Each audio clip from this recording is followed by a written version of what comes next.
Taiwan has long been a flashpoint in the United States and China relations. So, will a small bureaucratic change, shall I say, lead to greater repercussions? Because it is a very sensitive issue with the new Trump administration flexing its muscles all around. So, discuss Taiwan. We have with us Christopher Roper Schell. Now, Christopher is a former Capitol Hill staffer where he spent over a decade working for three different members of the House of Representatives. He also worked in the Pentagon for a year and has taught at IIT Gandhinagar, where his class focused on politics, policy, and public speaking. He has a bachelor's degree in English literature and a Juris Doctor. Welcome to Samvad. Thank you very much. It's a Glad to be pleasure having here. you. Thank you. Thank you. Good to see you. So, Christopher, the United States has long had a one China policy, which is based on the Taiwan Act, the three US-China joint communiques, and the six assurances. The crux of which I'll quote, which has balanced the policy till now. So the crux is quotation: "We oppose any unilateral changes to the status quo from either side. We do not support Taiwan independence, and we expect cross-strait differences to be resolved by peaceful means." Quote, quote, closed. So on the February 16th, 2025, the US State Department updated its fact sheet on Taiwan, US relations, removing this long-standing phrase. So this was done earlier by the earlier Biden administration also, this change, removal of this phrase. But then under furious Chinese protests, they backtracked. Now, at first sight, it is a minor bureaucratic change, but given these, sensitive strategic US-China relations, it raises critical questions. So I want you to answer. The first question is divided into two parts, so you can take your time over it. So it raises critical questions. Is US by removing this phrase, is deliberately testing Beijing's red lines on Taiwan, or is this a temporary shift meant to gain leverage in US-China negotiations? Right. So to back up, you're right. Under the Biden administration, this change occurred. The Biden administration backed down. I think you could argue it's a continuation of Biden's policy. Indeed, they did back down, but President Biden, no fewer than 4 times, removed the ambiguity from the strategic ambiguity surrounding Taiwan. Indeed, he said we would defend Taiwan. Now, whether or not the Trump administration will say nothing has changed, we still adhere to the one China policy. At the same time, they also say that every now and then there's a review and we made some changes. This provoked a furious response, predictably, from the Chinese. Is it meant to get the upper hand? It is safe to say that, look in the last few days, Trump has had tariffs placed and then removed, and today the Mexico and Canadian tariffs have been pushed back by another month. But no one's discussed reducing the Chinese tariffs recently implemented by the Trump administration, additional 20%. So I think the Trump administration is ostensibly playing nice with China. But at the same time, I think they are playing hardball with respect to both potential Chinese aggression on Taiwan and the $295 billion trade deficit we have in America with China. And I think that number really catches Trump's eye, and he wants to reduce that trade deficit. Okay. So, you mean to say that this could be a sort of a leverage over to start off negotiations? I think so. I think so. And maybe we'll get to the negotiations later, but that's an interesting issue going on right now, too. The Chinese have said we want to discuss. Frankly, they're hoping that the Trump administration will come forward and say, here is what we want in return. The Chinese have been frustrated because the Trump officials haven't really engaged with them, and that there is no quid pro quo. We're not saying, well, if you do this, then we will remove these tariffs. So and they probably will wait.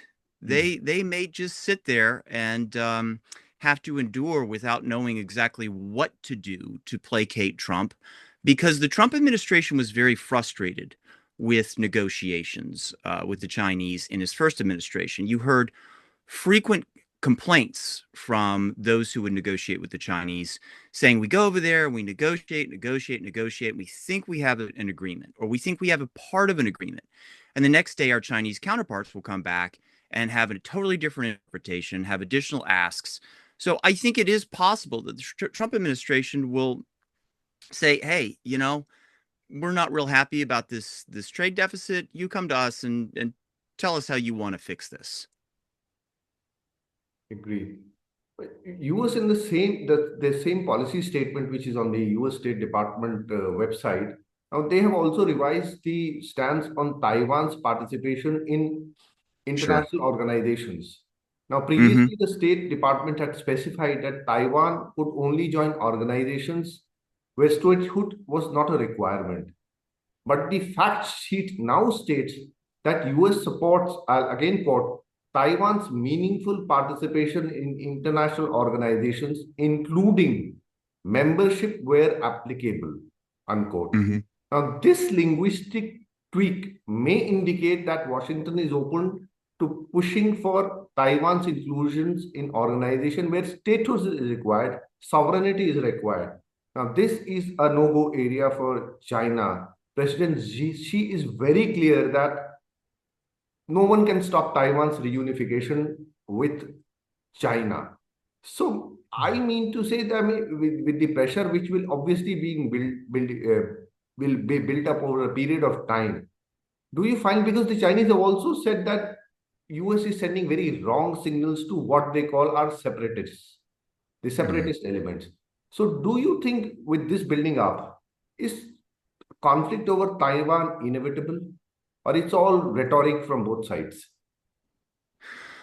Well, right. That's an age-old question. Is it inevitable? I don't know that it's inevitable, but there is definitely strong rhetoric on both sides. The Chinese said that America, the U.S., needs to, I believe the phrase was, correct its mistakes.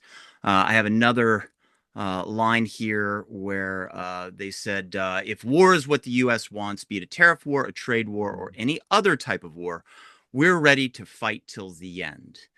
Um, there's certainly some chest thumping there. It Hmm. is China is not in the best of positions. They have economic weakness at home. They have employment issues. They may not really want, and certainly they're the ones doing the exporting. While Americans are doing the importing, indeed, it may increase cost to America, but China's really relying on those industries and they've doubled down on it. So I'm not sure China has as strong a hand as it would like to think it Hmm. does.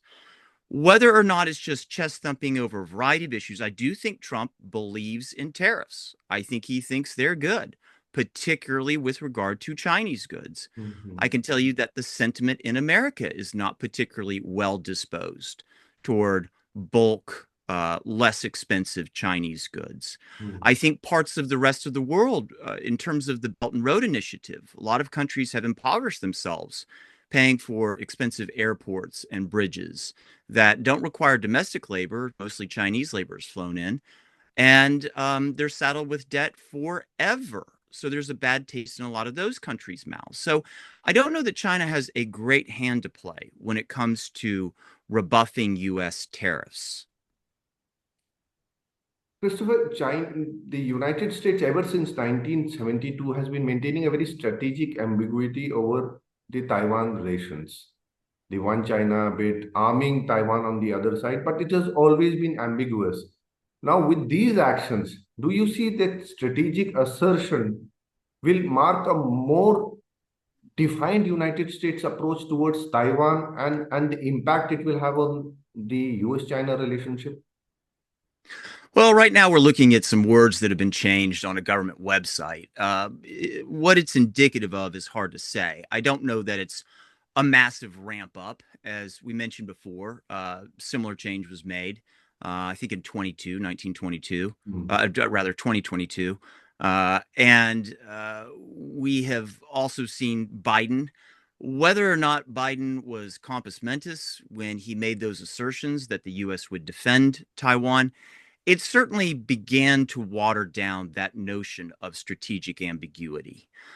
What the long-term run is war inevitable? How would that play out? It's very difficult to say. If you look at some of Trump's appointees, I mean, Marco Rubio, there are quite a few China hawks that are in the State Department right now. And so I think a lot of people take the Chinese threat seriously. I think they take the Chinese capability, its growing capability, seriously.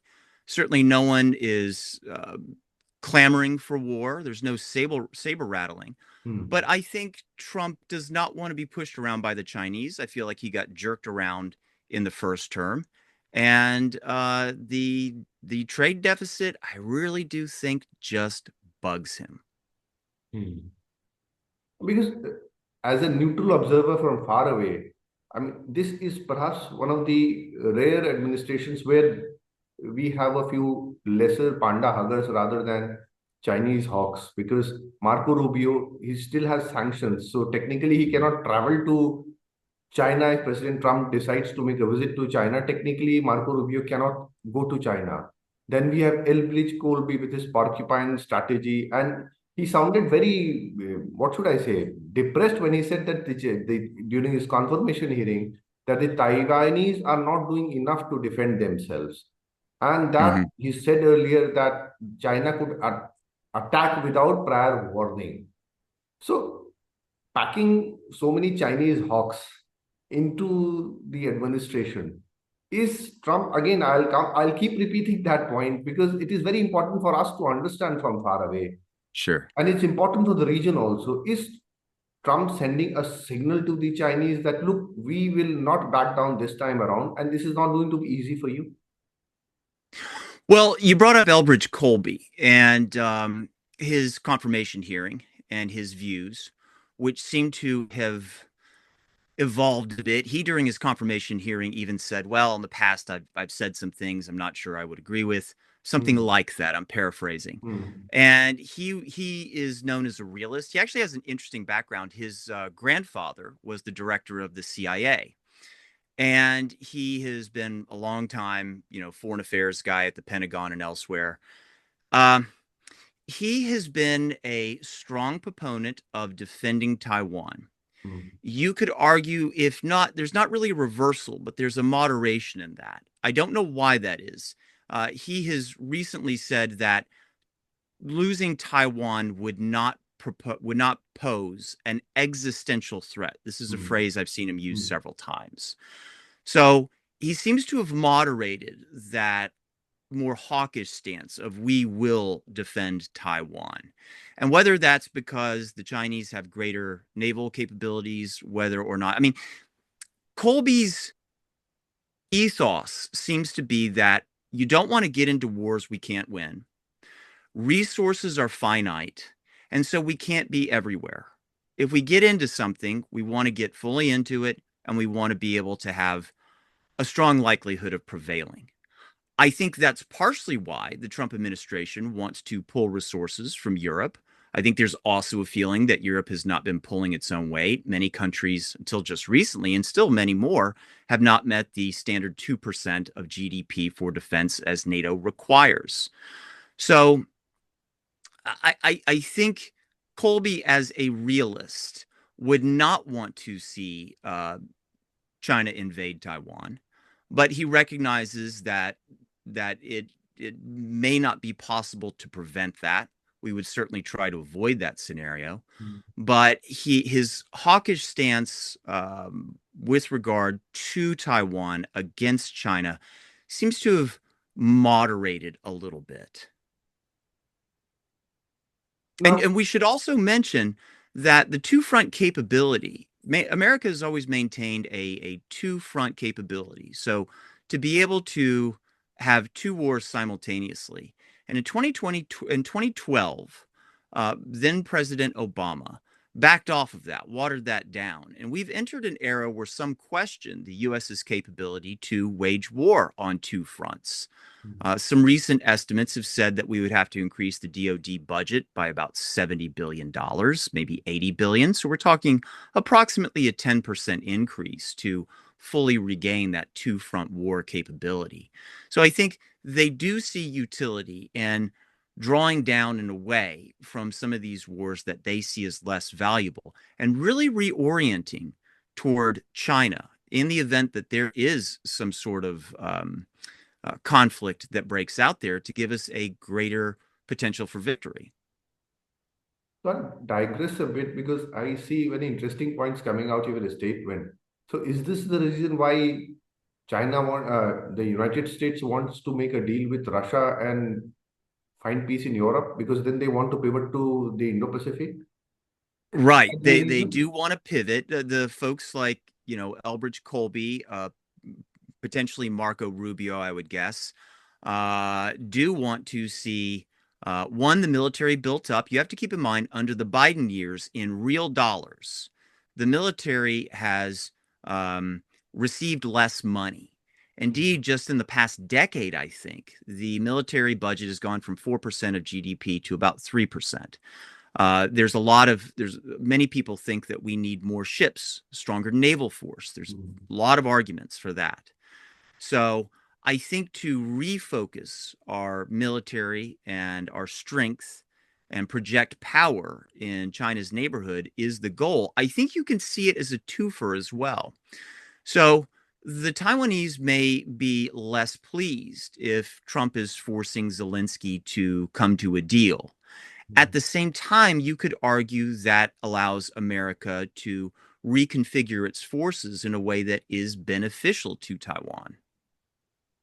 Because I asked this question because I need to understand also because I mean trying to understand the issue from the Taiwanese side. Mhm. What would be Taiwanese predictable? I mean, the reaction, Taiwanese reaction to the Trump Zelensky spat in the Oval House and the subsequent US decision to halt arms supply to Ukraine because they are also a partner. What would happen? I mean, wouldn't they be apprehensive of Trump making a deal with Xi and leaving Yes, Taiwan in the lurch? yes, yes. But I think there's another way where you could view it as a positive because if Trump is seen, this is not my perspective, but if Trump is seen as placating Putin and befriending him, stronger word, but you get the idea, Hmm. then you could argue that that creates a kind of wedge between Russia and China, that stronger ties with Russia could potentially behoove Taiwan if it is attacked, to where Russia doesn't necessarily want to. I mean, I saw they recently renewed their forever ties or whatever it's called. But you could argue that if Trump and Putin get along, then Russia might be less inclined to help China in any sort of conflict with Taiwan. But yes, Taiwan should look at this and say, whoa, is America now selling out the little guy? Well, we could be the next little guy. And we want to make sure that we have strong ties. They also want to see their orders for military equipment fulfilled. And uh, because we've been refilling our own stores for a variety of reasons, there's a backlog of, I think, about $20 billion in military equipment. Now, it looks like by 2026 or the end of 2026, much of that should be fulfilled. But Taiwan also needs that military equipment. Hmm. And indeed, if they increase their budget to 10% of GDP for defense, then the question is, well, can we fulfill it? Can American arms manufacturers, can European arms manufacturers fulfill those orders? Now, one final question, Christopher. Help me understand and decode Xi Jinping. Because for decades we have been hearing about Deng Xiaoping and his hide your strength and bide your time philosophy. But she Yes. finally, with this statement of tariff wars and we're ready to fight any war anywhere, that sort of a statement coming out of it, those are strong words. So has he finally, because he has been very ambiguous about what he intends to do. But do you see that finally the Chinese under Xi would be giving up that hide your strength and bide your time. I mean, burying it forever and coming out more assertively because it has implications for the whole region. I think they are coming out more assertively. You look at the joint naval exercises between China and Russia encircling Japan. That terrifies the Japanese. Uh, yes, I think they are more assertive. Their naval exercises, their flyovers over the island of Taiwan have increased stratospherically from just a year or certainly 2 years ago. So the last naval exercises, many said, are not exercises. They are actually preparations for the invasion of Taiwan. Mhm. So they are more assertive. The question is, are they capable? Are they sure enough that they can win? And keep in mind, oftentimes when things aren't going well at home for largely dictatorial regimes, which I would put China in there. Some saber rattling, maybe even a conflict, can improve the ratings of the leaders. But they have a lot of problems right now: unemployment, the economy, all of that, and maybe they could use this to distract the citizenry. But they are more assertive. um, to go back to Elbridge Colby, he has long worried about a sort of domino effect. If China were to take Taiwan, then what would that mean for Vietnam and the Philippines? Mhm. So there is concern that China would be a hegemon in the area. The question is how to prevent China from that sort of hegemonic influence. And I think, and also I should mention that although the words coming out of China and their embassy here sound very strong, it's not the first time I've heard those kinds of words. Recently, they said we need to correct our mistakes. These are strong words, but sometimes China reacts that way. But yes, they are more assertive. I don't know that it is sort of burying the old bide your time mentality. It's just more assertive. China's feeling its oats. They have a much stronger military than they did. They're using their Coast Guard in, shall we say, creative ways to create problems in the area and expand their area, their influence in the South China Sea and around their neighbors. The Philippines endures, all kinds of persecution by the Coast Guard. So they're being more assertive, but I don't know, to get back to your earlier question, that necessarily means there will be a great war or a great power conflict. Because there's one thing which I have seen with the dictatorial regimes or the autocrats, they do what they say.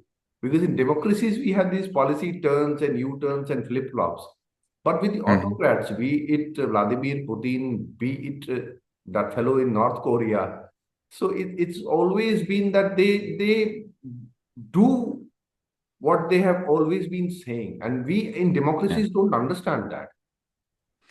Well, it's what they'd say in Texas is a one-horse town, and those entities where you have Xi or uh, Kim Jong Un, yeah, they run the town. Um, they they they also have to. Uh, they are ostensibly strong but fragile. China spends a lot of time worrying about domestic harmony. Hmm. So sometimes you have to parse out what is for domestic consumption, maybe a little bit more there than in a democracy. They are strong, but they are fragile. We saw in the Arab Spring a lot of strong men fall. So I think China is continuously worried about the how popular the party is at home. And certainly saying we want to take over Taiwan probably polls well. Of course, maybe it would. Hong Kong fell without a bullet. So maybe it's a point of pride that they took down Hong Kong and they can take Taiwan. There have been a lot of war games that have been played out to see who would prevail, whether a coalition of, say, Japan, the US, maybe Australia, Vietnam and others to the extent they could help, or China would prevail. And what would the cost be? And in some of these war games, sometimes the US wins, sometimes China wins, but in all scenarios, the toll is very high for both parties, both for China and for this hypothetical coalition. Mm. So I don't know that it's a fight they necessarily want to pick or provoke. As I said, the Taiwanese will hopefully get their military equipment that's on back order by the end of 2026. I have heard for years this window of when China would probably strike, and it just seems to nudge back a couple of years every couple of years. Mm. I remember back when people were saying, well, it's going to happen in 24 through 26. Mm. Well, now people are saying, well, maybe 26 to 28. So it seems to have gotten nudged back. We hope that it keeps getting nudging back, and it's been a very enriching session, Christopher. And I only thank you for helping us understand this very complex issue from a different perspective. Thank you so Well, I want to, you've been very kind. I hope I answered your questions. If I didn't, you can ask me more, or if you get any emails, you can forward them to me and I'll respond. I'll keep coming back to you anyways, Christopher. Thank you Well, so please much. do. I hope you do. Thank you very much. Thank you so Chris. much.